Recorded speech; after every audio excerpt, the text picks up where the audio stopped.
이사야 43장 3절에서 4절 말씀입니다. 대저 나는 여호와 내 하나님이여 이스라엘의 거룩하니요 내 구원자임이라. 내가 애굽을 너의 속량물로 구스와 스바를 너를 대신하여 주었노라. 내가 내 눈에 보배롭고 존귀하며 내가 너를 사랑하였은즉 내가 내 대신 사람들을 내어주며 백성들이 내 생명을 대신하리니. 최고의 오만함은 고개를 숙인다. 이런 말 들어보셨는지요?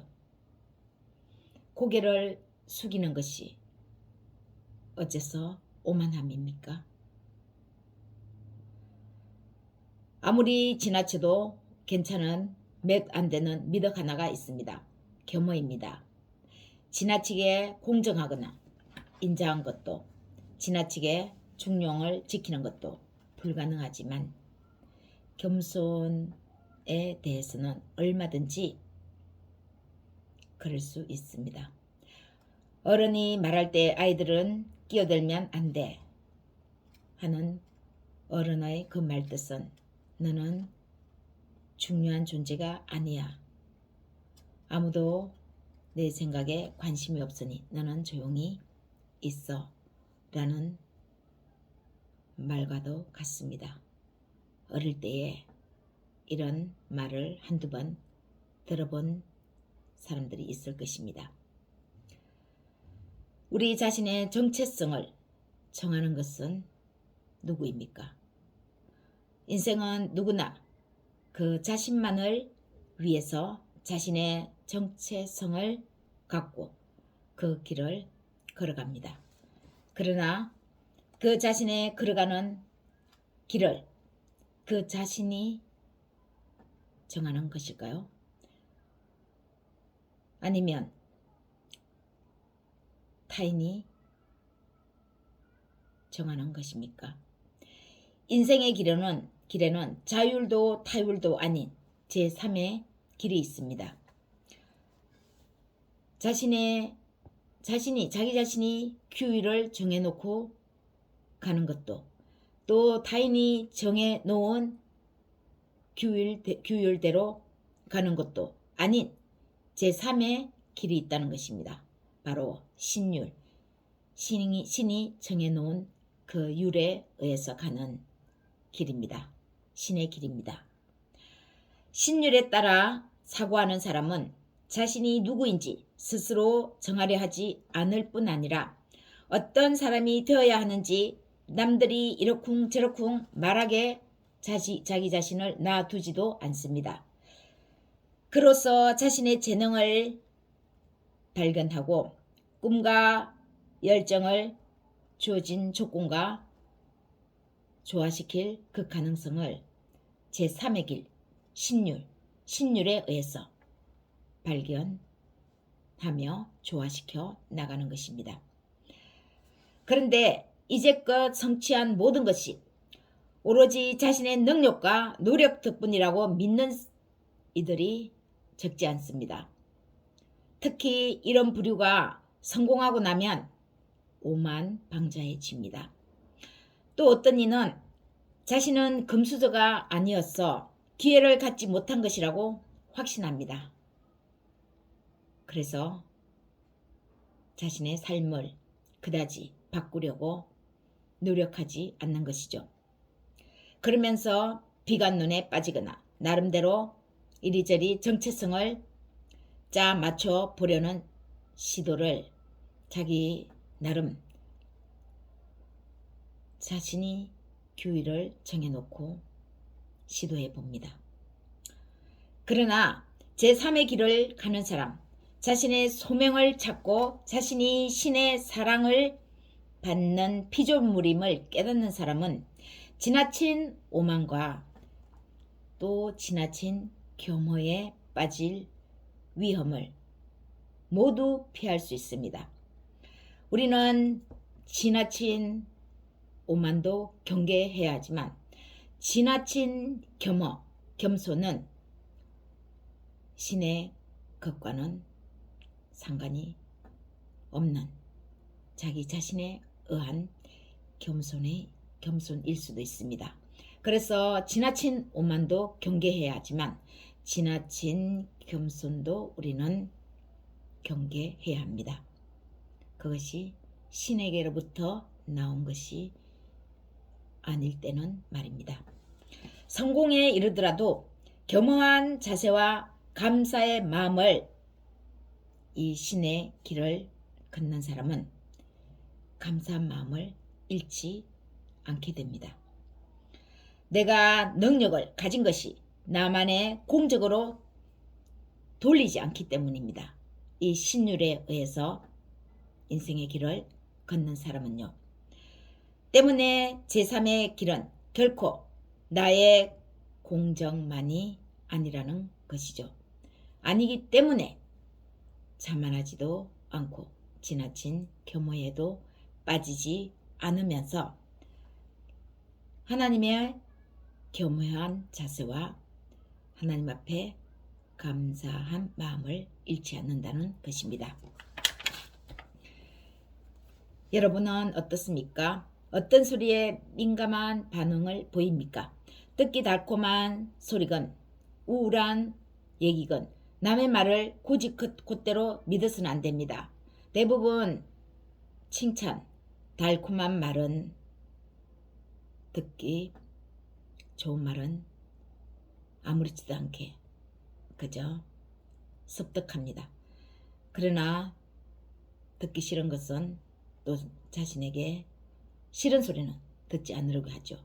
그러나 이 모두가 다 달콤한 소리건 우울한 얘기건 남의 말을 곧대로 믿어서는 안 된다는 것입니다. 그것은 타율에 기우는 사고방식입니다. 그렇다고 또 제멋대로 자기 정체성을 만들어낼 수도 없습니다. 제멋대로 자기 정체성을 확신짓는 것도 오만함입니다. 자기 자신을 학대하는 것입니다. 자기 자신을 자기 스스로 무시하는 결과입니다. 그것은 타율이라는 자유라는 이름의 잘못된 길입니다. 내가 내 몸을 가지고 내 머리를 가지고 내 마음대로 생각하고 하는데 다른 사람이 무슨 상관이야. 그것은 자기 자신에게 가장 자기 자신이 학대하는 것입니다. 자기 자신을 이렇게 학대하면 다른 사람도 자신을 존중할 수가 없습니다. 자율도 타율도 아닌 제3의 길을 걸어갈 때 자신의 소질을 찾아서 나설 때 우리는 비로소 우리 자신의 정체성을 제대로 발견합니다.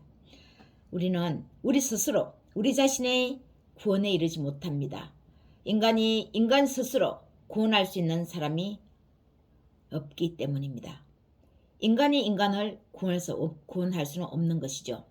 신이 인간을 구원해야 하는데 죄가 없으신 하나님이 인간을 구원하셔야 구원에 이를 수 있다는 것입니다. 이렇듯 죄에서의 근원적인 구원뿐만 아니라 우리의 삶에 있어서 어떤 형태의 구원도 모두가 다 포함되는데 이 모두가 다 우리 스스로는 구원에 이를 수 없다는 거죠. 병에서 건짐 받는 것도 내가 아프지 않을 권리를 얻는 것도 내가 어려운 시험에서 합격의 통지서를 받는 것도 몇백 대의 1의 경쟁률로 취직시험에 합격하는 것도 이 모두 우리 자신의 노력으로만 이루어질 수는 없다는 것입니다. 감히 우리가 뭐라고 몇백 대의 1을 뚫고 취직시험에 합격할 수 있겠습니까? 그것이 합격했다고 어찌 우리 자신이 그만큼 노력했으니까 그 몇백 명의 사람을 제치고 당당히 내 자신이 합격했다고, 내 노력이라고 어찌 감히 말할 수 있겠습니까? 신의 은총인 것이죠. 3절 말씀입니다. 대저 나는 여호와 내 하나님이요 이스라엘의 거룩하니요 내 구원자임이라. 내가 애굽을 너의 속량물로 구스와 스바를 너를 대신하여 주었노라. 심지어 다른 열방을 희생시켜 가면서까지라도 하나님은 당신의 백성을 구원하신다고 하는 이 말씀은 택한 자를 위한 특별하신 사랑과 역사의 흐름을 주관하시는 하나님의 절대 주권을 보여줍니다.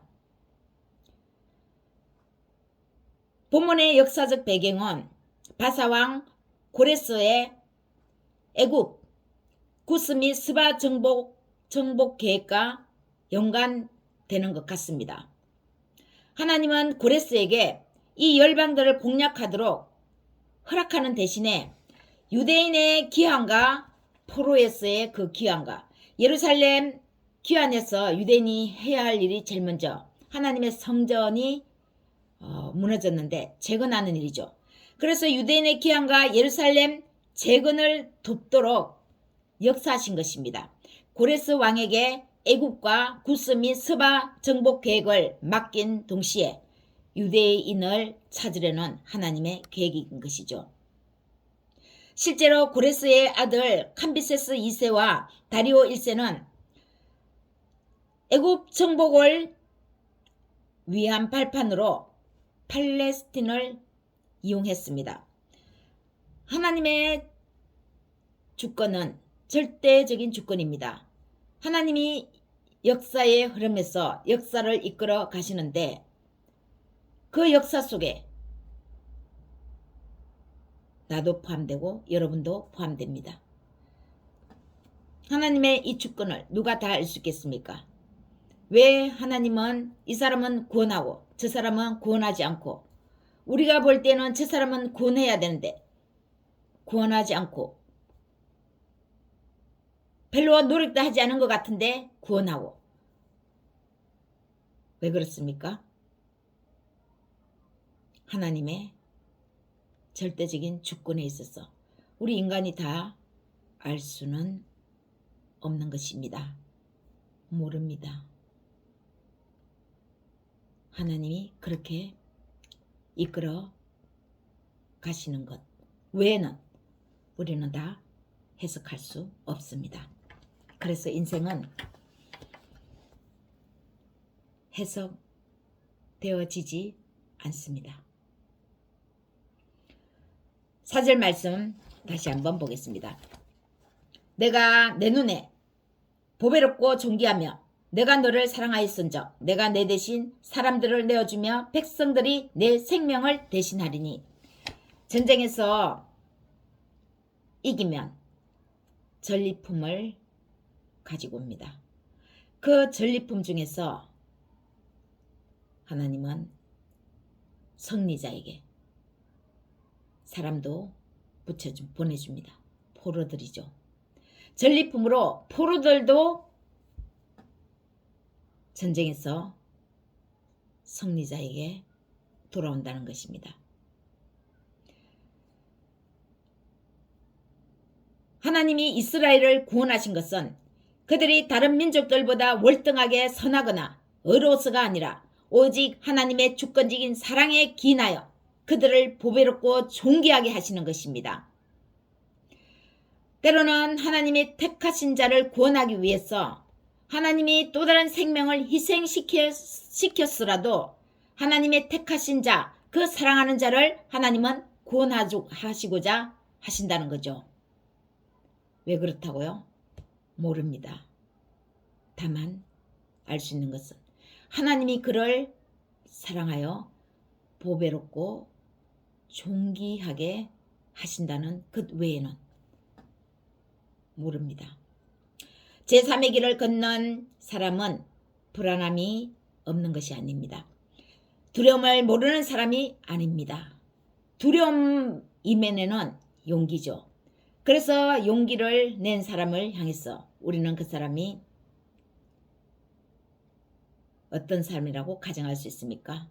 굉장히 겁이 많은데, 두려움이 많은데 그 두려움을 뚫고 용기를 냈구나 하는 것을 알 수가 있습니다.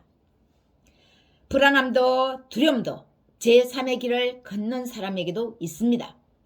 그러나 신의 길을 가는 것이므로 보배롭고 존귀하다는 신의 음성을 그 위기 때마다 제3의 길을 걷는 사람은 들으면서 걸어가는 것이죠. 그래서 그 길을 걷도록 도와주시는 것입니다. 붙듭니다. 인생은 긴 것 같지만 깨닫는 순간 시간이 마냥 기다려주지 않습니다. 내가 깨달은 즉시 뭔가를 열심히 하려고 하면 시간이 얼마 남지 않은 것 같죠. 허송세월 다 보낸 것 같죠. 또 인생이 짧은 것 같지만 신이 우리에게 허락하는 시간 안에서 우리는 모든 것을 할 수 있습니다. 신이 우리에게 허락한 시간 동안 모든 것을 할 수 있기 때문에 그것도 결코 또 짧은 것만은 아닙니다. 그래서 우리에게는 하나님이 주신 각각의 소명대로 시간을 활용하는 것입니다. 그 하나님이 주신 사명을, 소명을 이루는 그 길에서는 시간이 짧지도 길지도 않습니다. 하나님의 시간만이 있을 따름입니다. 제3의 길, 신의 길에는 시간이 길지도 짧지도 않는 것입니다. 하나님이 허락하는 시간 안에 우리는 소명을 다하면서 길을 걷기 때문입니다. 미지를 향해 걸어가는 인생길에 얼마나 많은 불안과 두려움들이 우리를 공격해 오겠습니까? 그러나 택하신 자를 위해서 안타깝지만 하나님은 다른 사람의 생명을 내주면서까지 하나님은 그 택하신 자, 사랑하는 자를 구원하시고자 하십니다. 그냥 너는 내 눈에 보배롭고 존귀하기 때문이다. 아무 이유를 모르지만 하나님이 그렇게 보시고 구원하십니다. 하나님이 보시기에 보배롭고 존귀하기 때문에요. 이 구원의 역사에 우리 모두가 주인공이 되시기를 예수님의 이름으로 축원합니다.